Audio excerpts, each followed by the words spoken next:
Bro, nina Alden at Kath, mga kasombrero sa bagong serye nila ay parang pareho mga kasambreros, no? Pictures nina Mark and Kath, legit nga ba mga kasambreros? Tapos sa Love Siargao, low budget daw sabi ng ilang fans mga kasambreros. Yan at manay pang items sa vlog na ito. Unahin kong itong post ng Ivy Clinic, nag-bisita pala si Kath, no? Doon sa kanilang, so wala siyang sama ng loob or wala silang misunderstanding ni Doc Ivy mga kasambreros kasi nga di ba hindi siya naka-attend doon sa may Parkal opening mga kasambreros ng Ivy Clinic mga kasambreros. So sasabi niya dito na I heard na Ivy Clinic is the number one clinic dito sa Pilipinas when it comes to beauty and skin treatment and all mga kasambreros. So dito ay nagpaano siya, nagpa-IV Rejuran, a skin healing injectable made from polynucleotides that repairs damaged skin and improves overall skin quality. So ito yung nakalagay dito mga kasambreros, no? Tapos yun, nagpa-skin treatment si Kath mga kasambreros. So maraming siya, no? Okay. So yun, okay na nga siya after mga kasambreros, no? Before and after yung kanilang ginawa dito. So sabi niya, so I'm done with my Derma Shine as it's my first time. I was actually looking forward to this because I heard that Ivy Clinic has been awarded as the number one clinic in the Philippines for Rejuran. Okay, Rejuran. I've been wanting to do this treatment and finally I had some time today. Parang painless siya mga kasambreros, na wala daw siyang naramdaman na sakit mga kasambreros. So, yun. So, mamaya try kong play ito kung gusto niya pong pakinggan. Tapos, kinongratulate niya ang Ivy Clinic family mga kasambreros sa award, no? At milestone na kamtan ng Ivy Clinic mga kasambreros. So ayun po siya, no? Talagang talagang dati di ba Bello, sikat na sikat ngayon Ivy Clinic na mga kasambreros. So pero may kanya-kanya naman silang kanya-kanya silang mga artista na kliyente and customers and so on mga kasambreros. So yan po, no, mga kasambreros. Tapos, of course, ang Vivo, nag-release ulit sila ng bagong set ng pictures doon sa kanilang, parang, hindi naman siya contract signing, siguro, script reading na, no, at saka final na mga meeting and so on, mga kasambreros. So, dito ay binabasa nila ang script, na mahaba, mga kasambreros. Tapos ay grabe na sobrang busy ni Pops Alden mga kasambreros. So yun, dito ay random photos, tapos may mga ina-highlight sila and so on. Ang kulit, no, kasi di ba si Kim Jisoo ay Korean, tapos paano to? May mga Tagalog yung script nila mga kasambreros. Pero siguro may mga translations naman yung iba. Bago nila ipabasa ito kay Kim Jisoo na Korean actor mga kasambreros. So yun po, no, talagang nakakatuwa lang siya mga kasambreros and mga ka-Athenatics. Tapos ang daming mga ito rin sabi ko, ang dami ng mga kumukuhang videos and pictures kay Alden doon mga kasambreros sa Love Siargao. Tulad netong isa, si Karen Jade Espihon.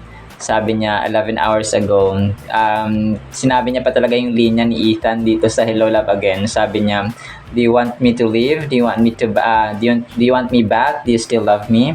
Ethan, hello love again. Tapos sabi niya, pero shoot jud niya siya sa Love Siargao, nagsamok-samok lang mi sa Bisaya siya. So ibig sabihin parang nanggulo lang siya mga kasambreros, no? Si Karen Jade Espehon mga kasambreros. So tapos ang picture sila dito, naka-white dito si Soiti So, yun. Tapos si ma'am ay hindi pinalagpas ang dito ang moment na makapagpa-picture kay Soiti mga kasambreros. So, more to come na mga videos and pictures mga kasambreros. So, tapos next item natin, isa sa mga major items actually, yung low budget daw, yung yung Love Siargao. Kasi nag-ugat yan, may isang nag-comment doon, hindi ko na screenshot mga kasambreros. Kasi nga, di ba yung isa sa mga eksena na kinukuhaan nila ngayon ay si Alden. Parang nasa isang burger something. Parang sa isang ano siya, parang umuorder ng burger mga kasembreros. Tapos isa yun sa mga eksena na kinukuhaan nila mga kasembreros. So, tapos doon agad, no, nag-ugat na agad. Dito ay naka-sleeveless si Soiti mga kasembreros. So, parang hindi mo isipin na bilyonaryo ang tawag.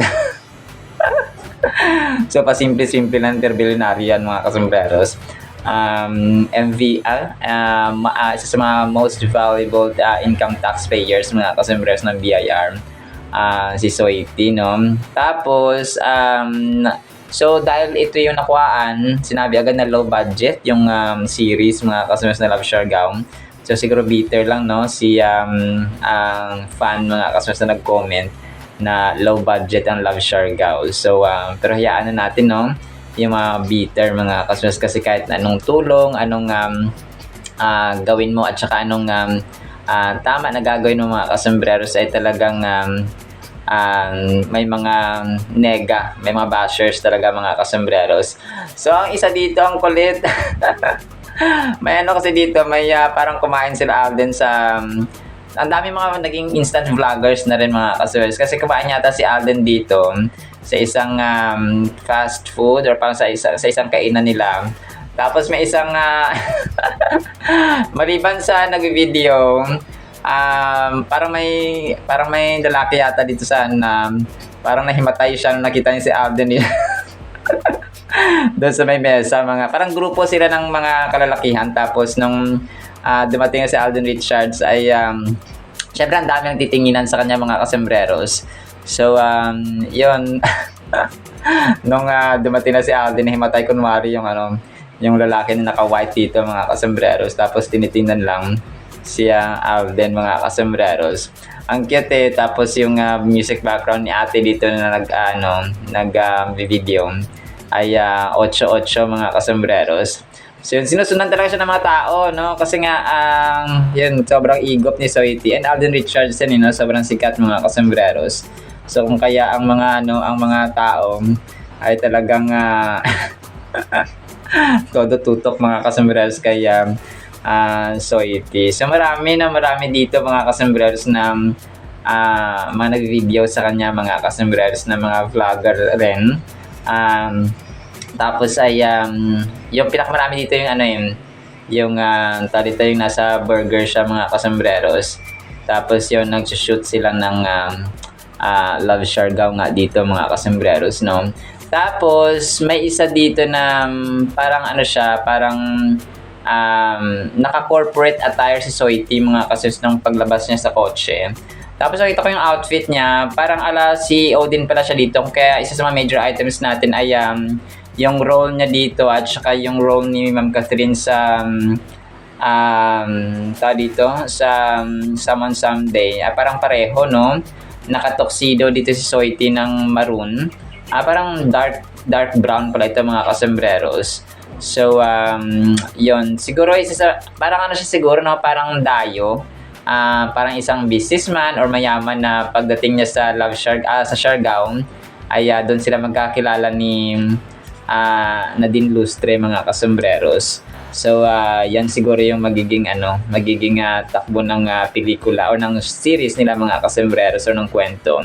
So behind the scenes ito ng Love Siargao mga kasembreros. So part nga ito, no, nung pagdating ni Alden mga kasembreros ng paglabas sa van, tapos pag-ubahay may mga maleta and so on, no. So yun siguro yung kwento. Iba kasi, no, yung behind the scenes at saka yung mga pinopost lang, of course, magkaiba talaga siya dun sa mismong series na, di ba, dati yung Hello Love Again, ang daming nagsishare at nagpo-post ng mga behind the scenes na mga fans doon na parang doon na tumira sa mismong set ng Hello Love Again sa Calgary, Canada. Pero nung naipalabas na, iba talaga na yung impact niya mga kasembreros. So naka day 3, pangatlong araw na yata nila ngayon mga kasembreros na pagsushoot ng Love Siargao, no, April 30, 2026.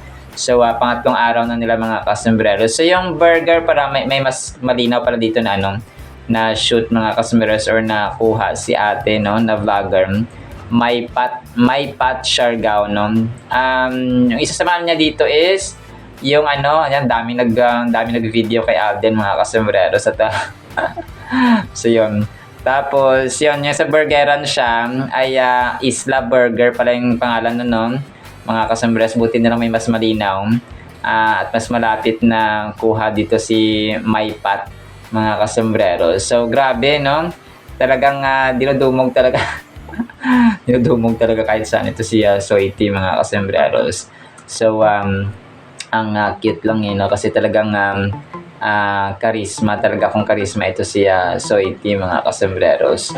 So talagang aabangan natin ito, no? Tapos may mas malinaw pa actually dito na ano, no, sa isang van niya, mga kasembreros. Talagang ang lupit lang niya. Phenomenal box office, Cinema King. Tapos may isa dito, yung nakikipag-usap si Alden Richards sa amin. Ha ha ha ha. Sabi niya dito, sana all may ka-istorya ni Alden. Sabi niya, sana all kausap ni Alden. Sabi niya ganun, mga kasembreros. So paulit-ulit ang damit niya. So yan ang cute. Ipi-play ko ito mamaya, mga kasembreros, ito mga papakinggan natin. Kasi ang cute, mga kasembreros, no? So yun, napansin ko talaga yung siguro pareho yung role ni na Kath and Alden, mga kasembreros, sa separate projects nila, no, mga kasembreros. So talagang ang kulit lang ng dito ng kanilang kwento, mga kasembreros. Tapos of course meron pala silang workshop doon, no? Pinost din ni Alden yata ito, Shingaling Ding Dong. Ito po ay 23 minutes ago. So medyo maliit lang yung mga pictures or yung mga mukha at katawan nila, mga kasembreros, no? Post ito ni Dwayne sa kanyang Instagram 23 minutes ago. So workshop ito ni Alden, Nadine, and the rest of the cast, mga kasembreros, ng Love Siargao nga, mga kasembreros. So yun po. Tapos ang cute nito, mga kasembreros, no, si Erich Maka, no? Mga kasembreros, sabi niya 2011, parang avid fan na pala siya ni Alden ever since, no? 2011 did we make it? Tapos yes we did, no? 2026. So 2011 tapos 2026, ilang taon yun? Ilang taon yun? 11, 6, 26, para maging 6 siya. So, naano ako sa math, mga kasembreros. So, 11, 15 years, no? Something like that, mga kasembreros. So, grabe, no? 2011, tapos, no, something like that, mga kasembreros. Grabe ang tagal. So avid fan na rin pala ito ever since si Erich Maka, mga kasembreros. So talagang dito parang nag-evolve yung kanyang mukha, pero ganun pa rin yung kanilang yung kanilang pagsasama, mga kasembreros. So 15 years nga, no? Ang tagal, mga kasembreros, pero nanatiling loyal si Erich, mga kasembreros, as a fan ni Phenomenal Box Office Cinema King, no? So kasi nung nakaraan yata yun, parang nakita ko siya, akala ko naman bago lang siya na fan, mga kasembreros, ni Alden. So hindi pala, matagal na pala, mga kasembreros. Tapos ito na isa sa mga major items natin, itong trending na naman ngayon na pinost ni Mark Alcala, na may picture ko, no, ni Snowy, mga kasembreros, na aso ni Kath. Tapos yung isang picture ay parang nasa window sa labas, mga kasembreros, yung nagkamera sina Kath at saka si Mayor Mark Alcala, mga kasembreros. Na spotted nga, no, sa isang pet shop yata ito, or sa isang coffee shop or something, mga kasembreros. So yun po, no, ito po yung niya, yung parang kwento dito, mga kasembreros. So yun, bar. Ito yung nakalagay dito, parang siya, parang dito, parang coffee shop o parang coffee shop siya, or parang bumili ata sila yung sa Elihimo, no, mga kasembres. Parang yun yung kwento dito. Bumili sila ng accessory doon sa Elihimo, mga kasembreros. Tapos pumunta sila dito sa pet shop. So ang pinagtataka lang din dito, wala mga videos, no, na lumabas, mga kasembreros. So mukhang totoo nga siya, no, mga kasembreros. Pero kayo, ano ang tingin niyo dito? Kasi itong Instagram story talaga ito ni Mayor Mark Alcala. Itong hawak-hawak niya yung aso na si Snowy. So hindi ko rin sure kung ito nga si Snowy, kasi marami namang magkakapareho at magkakamukha ng mga aso, mga kasambreros. Nevertheless, yung point ko dito, kung ito yung relationship na gusto ni Kath na parating patago, no, kung sila man talaga ay hindi po siya formal, no, hindi siya ideal na relationship, mga kasembreros. Sina Dingdong Dantes dati nag-propose sa madlang people, no, or sa talagang sa publiko, mga kasembreros, dati sa SOP ba yun? Or SOP yata yun, or basta noon time show yun ng every Sunday, mga kasembreros, ng GMA. Doon siya nag-propose. Parang public servant si Mayor Mark, tapos he wanted to have parang private na relationship. It's something na negative talaga, mga kasembreros, no? Kasi kung formal ka ng tao, ay dapat na ipakilala mo sa ano, kasi kung aasawahin mo, for example, dapat ipapakilala mo sa mga constituents mo and so on, hindi yung spotted kung saan-saan. Maintindihan mo yung kina Kyla at saka kay Daniel Padilla and yung ibang mga artista na hindi sila mga public servants. Pero Mayor Mark Alcala, hello, public servant siya, mga kasembreros. So yes, sinasabi, parang tama naman na karapatan niya yun, na magkaroon siya ng private life and so on. Pero yung mga gantong ano kasi, ay parang isipin mo na, ano to, magiging mag-asawa ba sila o hindi? Kasi kung matagal na rumor, matagal na usap-usapan, tapos hanggang ngayon patago pa rin. So parang, what for, di ba, no, mga kasembreros? Parang, basta hindi siya ideal. Parang si Kath ay formal na babae, tapos dapat magkaroon din siya ng formal na partner, mga kasembreros. Parang ganoon yung point dito, na hindi dapat ganito na spotted lang kayo kung saan-saan. Yes, of course, nandun na yung point na karapatan nila na magkaroon ng privacy and so on. Pero yung point lang na, alam mo yun, parang basta no, hindi siya ideal na si Kyla Estrada at saka si Daniel Padilla, okay lang kasi hindi naman sila mga public servant, mga kasembreros. Pero si Mark Alcala ay alam mo, basta no, hindi siya pang lifetime na relationship, mga kasembreros. Yes, maaring sila ngayon, kung totoo man, mga kasembreros, na wala namang umaamin, wala rin naman nagpo-post sa kanilang social media account na magkasama sila talaga, no, aso lang na ito yung kasama ni Mayor Mark Alcala na pinost niya, mga kasembreros. Pero yung point na, parang hindi siya pang matagalan talaga, mga kasembreros. Parang mahaba na yung 2 years, 3 years, no, or 4 years, mga kasembreros. Tapos iiwan din si Kath, mga kasembreros. Pero yung decision naman ni Kath yan, 30 na siya. Kumbaga pa, alam na niya yung kanyang ginagawa, mga kasembreros, of course, sa buhay. So, hayaan na natin siya sa kanyang desisyon sa buhay, mga kasembreros. So, pero ang mahalaga dito ay yun, yung value ni Kath lang medyo na, yun nga, no, kung talagang totoo man ito, ay yung value nga parang nabawasan ng konti, mga kasembreros, no, na pumatol sa isang politician. Pero hanggang lang umaamin ay hanging pa rin tayo, mga kasembreros. Nandun tayo sa gitna na, or nasa point na sila ba o hindi? Sila ba talaga o hindi? Hindi ba o sila? So parang ganun, mapapatanong ka pa rin ng ganoon, mga kasembreros, kasi nga walang official na aminan, no? Hindi rin sila hindi rin sila post ng kanya-kanyang mga litrato na magkasama sila sa gantong lugar, no, na parang parang parating pa suspense, parating pa mysterious, no, parating pa parang kailangan maging detective. Kailangan pa maging detective, mga kasembreros, no, para malaman na kung sila ba talaga o hindi, na parang syempre yung mga tao mapapagod din sa kaganyan na ano na parang patagong relationship mga kasombreros, which is definitely basta ano, hindi siya ideal, parang hindi siya pang matagalan na relationship mga kasombreros. Yun, talagang nakakalungkot lang din kung kung totoo nga talaga ito mga kasombreros na nagsama sila nung weekend, no?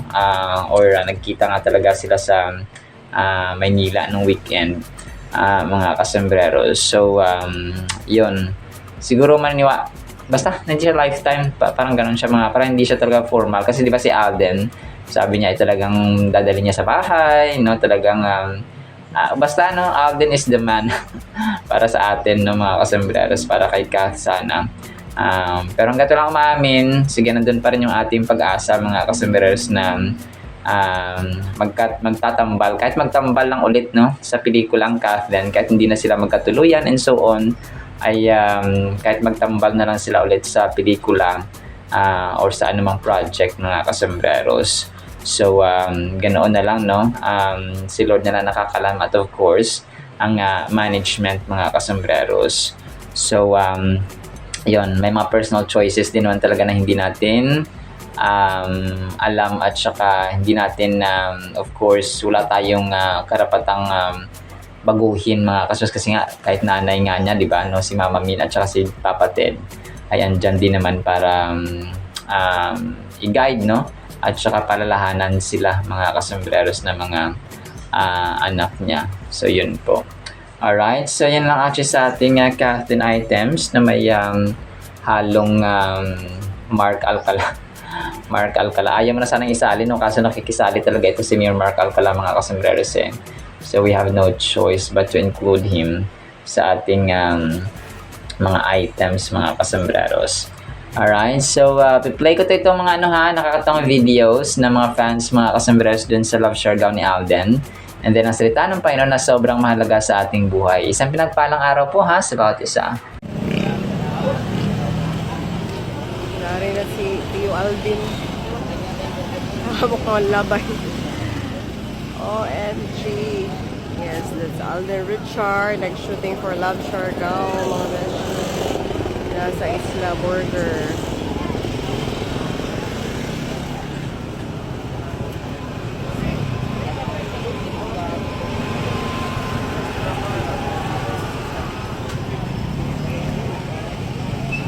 Grabe na mga tayo.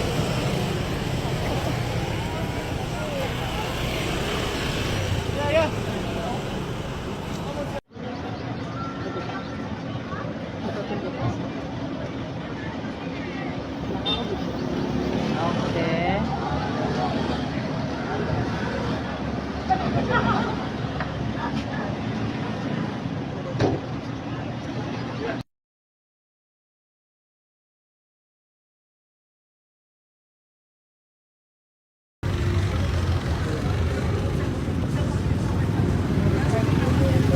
Kasamong sasakyan na noy.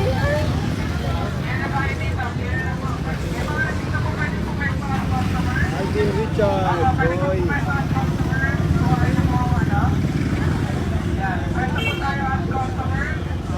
Wow.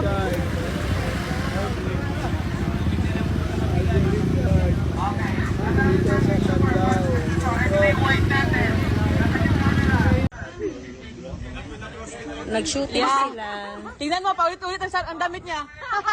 Okay lang yun, masana sa isla. Sana all, kay istorya ni Alden. Nag-shoot sila. Shooting.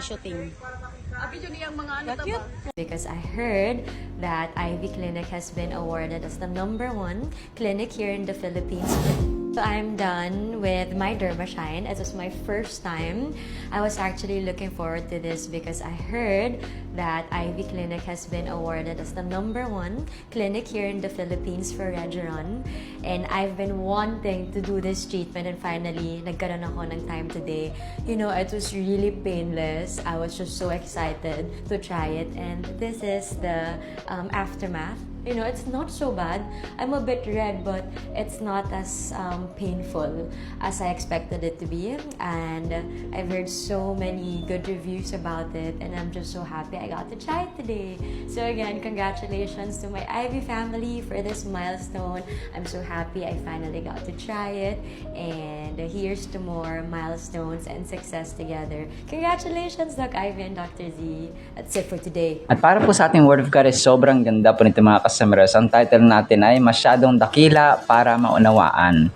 Psalms 145 verse 3, The Lord is great and our praise to Him should be great.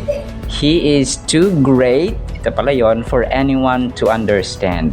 So ito pala yung mga kasambreros. May mga bagay sa buhay natin na medyo mahirap maunawaan mga kasambreros. May mga times na napapaisip ka kung ano nangyayari, parang misteryo, parang sobrang mahiwaga, no? And may mga bagay na sobrang manghang-mangha tayo. We are so amazed, no? We are so astonished mga kasambreros na sa sobrang ganda, sa sobrang lupit, sa sobrang laki, sa sobrang lawak, sa sobrang lalim, sa sobrang basta na-amaze tayo in any way mga kasambreros. So dito ay talagang masyado, no? So too great to be understood mga kasambreros. Ang sinasabi dito niya Haring David, masyadong dakila para maunawaan. So isa sa mga parang mahirap unawain mga kasambreros at sukatin yung yung universe. Kaya saan bang hangganan nito, 'di ba? Recently nga 'di ba may mga pumunta ulit sa buwan o pumunta sa outer space mga kasambreros, no, para tingnan yung dahil basta may mga mission sila mga kasambreros na para makita ang Earth from outer space and so on mga kasambreros na sobrang ganda mga kasambreros. So naalala ko yung sinabi ng isang Christian na kasama doon sa kanilang mission.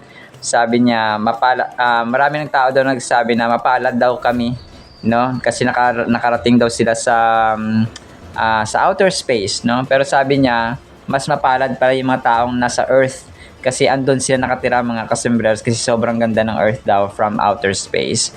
So minsan na nakakalimutan natin i-appreciate, no, yung mga bagay-bagay mga kasambreros na dapat ay alam mo yon, in-appreciate dapat natin mga kasambreros, pero nakakalimutan natin because we are too preoccupied, for example, or sobrang busy natin, or talagang sadyang nabibisi tayo sa mga bagay-bagay na iba, tapos nakakalimutan natin yung ibang mga bagay mga kasambreros. So hindi naman masama na ma-amaze tayo mga kasambreros sa mga bagay-bagay, pero wag natin kalimutan na may mga yung creation ng Panginoon, yung blessings ng Panginoon, kasi minsan nakakalimutan natin yung mga bagay na pasalamatan na nagmula sa Panginoon because we are asking and we are looking for something mga kasambreros na dapat ay yung nasa harapan natin ay pinapasalamatan natin mga kasambreros. So yung appreciation kasi at saka pasasalamat sa Diyos mga kasambreros ay talagang napakahalaga po no. Dapat po ay naunawaan natin na yung isa sa mga characters na dapat ating tinatagla ay mapasalamatin tayo. Okay? Kasi kapag nakakalimutan tayo magpasalamat sa Diyos, parang nakakawala ng gana na magbigay ulit kasi di ba tayo pag kunwari anak natin or kung sino man na tao na binibigyan natin tapos hindi marunong magpasalamat, so sasabihin mo susunod hindi ko na ito bibigyan kasi hindi marunong magpasalamat. So parang ganoon din po ang ating Diyos mga kasambreros, lalong-lalo na. In Psalms 145 verse 3, we encounter the profound declaration of God's greatness. The verse is a reminder of how magnificent God truly is.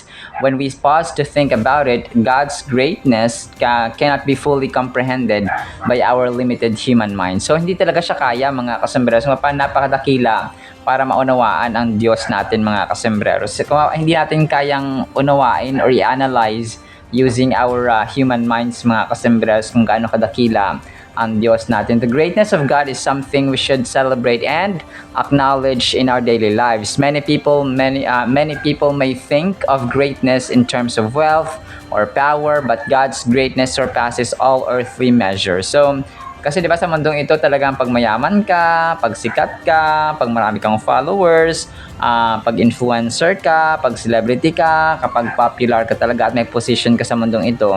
So yun na yun, parang yun na yung standard ng kanilang greatness ng pagiging dakila. Well, of course, no, nagmamatter talaga yun. Talagang pag sinabing pangalan pa lang ni Alden Richards, for example, or pangalan ni Coco Martin, for example, ni Piolo Pascual. So, it speaks a lot, no? Kapag sila na yung pinag-uusapan or pangalan pala mga kasambreros. So, greatness din yon. Pero, walang-wala yan sa greatness, of course, ng Panginoon. Pero hindi ko naman sinasabi na masama yung pagiging sikat or pagiging celebrity or mayaman mga kasambreros. So, hindi pa naman. Parang comparison lang siya mga kasambreros. Pero yun nga, matchless talaga ang Diyos natin when it comes sa kanyang greatness. Wala siyang kapantay at walang katulad ng Diyos ni Abraham, ni Isaac at ni Jacob. This verse challenges us to reflect on the vastness of God's love and power. The words greatly to be praised highlight our call as believers to worship Him. It's not just an invitation, it is a command. We should regularly express our gratitude and adoration for all that He has done and continues to do in our lives. Embracing this truth can deepen our faith and transform our outlook on life. God deserves our praise, and when we focus on His greatness, our own problems may seem smaller in comparison. So yan ang kagandahan. Kapag nakafocus tayo dun sa kadakilaan ng Diyos mga kasambreros, nagiging madali, no, yung pag-solve sa ating problema, sa ating mga challenges mga kasambreros, because we know and we are focused sa ating Diyos na makapangyarihan sa lahat mga kasambreros. The first part of this verse states, "Great is the Lord." This proclamation emphasizes the magnitude of God's character and attributes. We live in a time when many might question the existence of God. However, as believers, we stand firm in our faith that God is indeed great and mighty. It is essential to instill this understanding in our hearts and minds consistently. So, sa panahon yan talagang marami, no? Marami ang nagko-question, especially sa mga sigalot sa ibang bansa, yung mga pagtaas ng mga presyo ng mabilihin, ang mga ekonomiya bumabagsak. So, talagang mapapasabi ka na at mapapaisip minsan kapag hindi malalim ang iyong pananampalataya sa Diyos na kaya pa kaya ng Diyos? Mababago pa kaya ito? Nababago pa kaya ito? No, so parang ganoon mga kasunod ka na nako-question no, yung existence at ang power, no, at ang kakayahan at ang kadakilaan ng Diyos mga kasunod. Pero para sa ating mga manampalataya ni Kristo, hindi po dapat natitinag ang ating pananampalataya kahit na may problema mang dumating sa ating buhay. This verse teaches us the importance of worshiping God genuinely and wholeheartedly. Worshiping is not merely a religious activity, it is the essence of our relationship with God. By recognizing God's greatness, we are motivated to lift our voices in praise. This type of engagement creates a deeper spiritual connection and enhances our understanding of God. So yun siya, no? Yung worship kasi hindi lang yung kanta hindi lang yung nagtataas ka ng kamay mo, for example, sa simbahan, hindi lang yung kumakanta ka or maawit ka ng papuri. Well, of course, kailangan natin yun, no? May mga times na talagang aawit tayo at awitan ang Panginoon at purihin siya through words and hymns, mga kasambreros. But more than that ay ang ating pananalig, no? Yung ating pananampalataya at ang ating gawi, mga kasambreros, or actions araw-araw sa ating buhay, mga kasambreros. So the way we treat other people, the way we act toward God and other people in general, mga kasambreros. So dapat maging motivation natin ito, mga kasambreros, kasi nga ito, part na ng lifestyle natin dapat ito, mga kasambreros. So parang pag ikaw nagtatrabaho, kailangan mo maligo, kumain, mag-asikaso. So parang ganun din siya, no? Part ng ating daily routine. This verse highlights the concept that God's greatness is unsearchable, reminding us that it is not okay to have all the answers. So, yun na, tama yung mga kasunod na maganda rin minsan na wala sa atin ang sagot parati. Kasi kapag alam na natin ang sagot, alam na natin ang solusyon, so magtitiwala tayo sa ating sariling kakayahan and not God, mga kasambreros. So, kasi nga hindi perfecto ang buhay, hindi tayo perfecto, that is why we need a perfect and powerful God, mga kasambreros. So, sabi ito, it's not okay or it's okay not to have all the answers all the time, mga kasambreros. So, kailangan pa natin at kakailanganin ang Diyos sa ating buhay. In our quest for knowledge, we may become dissatisfied with unanswered questions. However, embracing the mystery of God should lead us toward humility and faith. When challenges arise and we don't understand His purpose, we can still trust His character. Acknowledging that we do not know can release burdens we carry and lead us to deeper faith in the one who does. So grabe no, kapag sasabihin natin na we do not know, no, we don't know, hindi natin alam mga customers, so doon na papasok yung kapangyarihan at kaalaman ng Diyos mga customers that surpasses all understanding, all mysteries, all purposes mga kasembreros, all skills, all intelligence, no, walang kapantay at walang katulad talaga ang kanyang ang kapangyarihan at ang kanyang power at kaalaman mga kasembreros. So kung kaya dapat ay sa panahon na ano ba nangyayari no, pag hindi natin nawaan yung mga chaos, yung mga problems and challenges natin, that's the time na mas lalo tayo mananalig sa kay Lord na alam ang lahat-lahat. Kasi nga masyadong dakila siya na para maunawaan. But that's yun yung reality ng buhay. That's the truth of life mga kasembreros, na hindi natin na lubos maunawaan ng Diyos. So we definitely trust in Him every single day ng ating buhay. Alright? So yun lamang po sa ating Word of God, ha? Na pagpalain po tayo ng pag-ibig, pananampalataya, pag-asa, at everyday quest mga kasembreros of the greatness and power of our living God. In the mighty, holy, sweet, magnificent name of the Lord Jesus Christ we pray, with the communion of the Holy Spirit of the living God. And everyone said Amen and Amen. See you sa next segment mga kasembreros. Paalam po. I love you.